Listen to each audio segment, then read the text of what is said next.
Assalamualaikum warahmatullahi wabarakatuh. Perkenalkan, nama saya Muhammad Ariyat Anugrah, NPM 0911041916, Prodi Ilmu Administrasi Publik kelas A semester 6. Baik, saya akan menjelaskan pengertian administrasi publik. Administrasi sebagai proses, kegiatan, tata usaha pemerintah dan administrasi publik. Segenap proses penyelenggaraan dalam setiap usaha kerja sama sekelompok manusia untuk mencapai tujuan tertentu.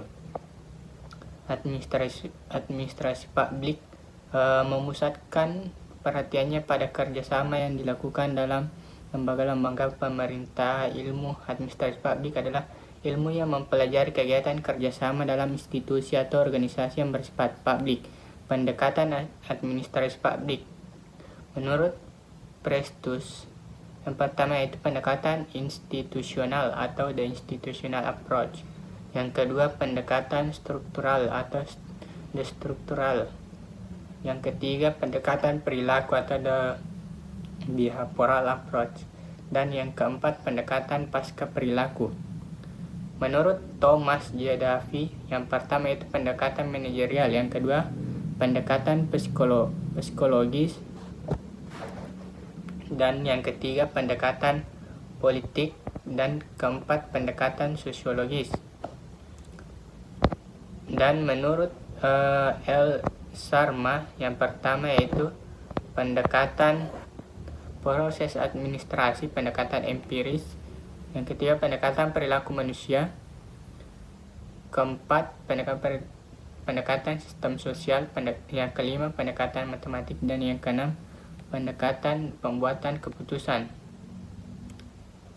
Tujuan kekhususan administrasi publik menurut Sheridan tahun 1982, kehadiran tidak bisa dihindari, mengharapkan kepatuhan, mempunyai prioritas, mempunyai kekecualian manajemen, puncaknya adalah politik.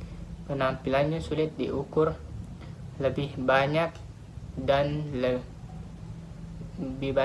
harapan diletakkan di atas pundak administrasi publik. Identifikasi administrasi publik menurut Sheridan tahun 1982 menawarkan 5 identifikasi administrasi publik yang terdiri dari yang pertama identifikasi administrasi pemerintahan, yang kedua identifikasi organisasi publik, yang ketiga identifikasi orientasi sikap administrasi publik, identifikasi proses yang bersifat khusus, dan identifikasi proses, identifikasi aspek publik, unsur umum, identifikasi administrasi publik. Sebagai stabilisator masyarakat, peranan administrasi publik dapat dikelompokkan dalam 4 kategori, yaitu yang pertama sebagai stabilisator masyarakat, yang kedua sebagai kunci masyarakat modern, yang ketiga peranan dalam pembangunan nasional, dan yang keempat peranan dalam perubahan sosial. Krisis identitas administrasi publik. Krisis identitas administrasi publik berkisar pada persoalan bagaimana administrasi publik memandang dirinya sendiri dalam waktu silam. Menurut Nicholas Henry, secara rinci krisis identifikasi dimaksud menunjukkan bahwa yang pertama, satu krisis identitas yang dihadapi administrasi publik bersumber dari tiadanya kesepakatan tentang administrasi publik sebagai ilmu ataukah bukan, dan yang kedua sesuatu pengetahuan dapat dipandang sebagai ilmu apabila memenuhi 2 ukuran, yaitu mempunyai paradigma teoritis dan mempunyai teori inti. Sekian, lillahi fisabilillah, fastabiqul khairat. Assalamualaikum warahmatullahi wabarakatuh.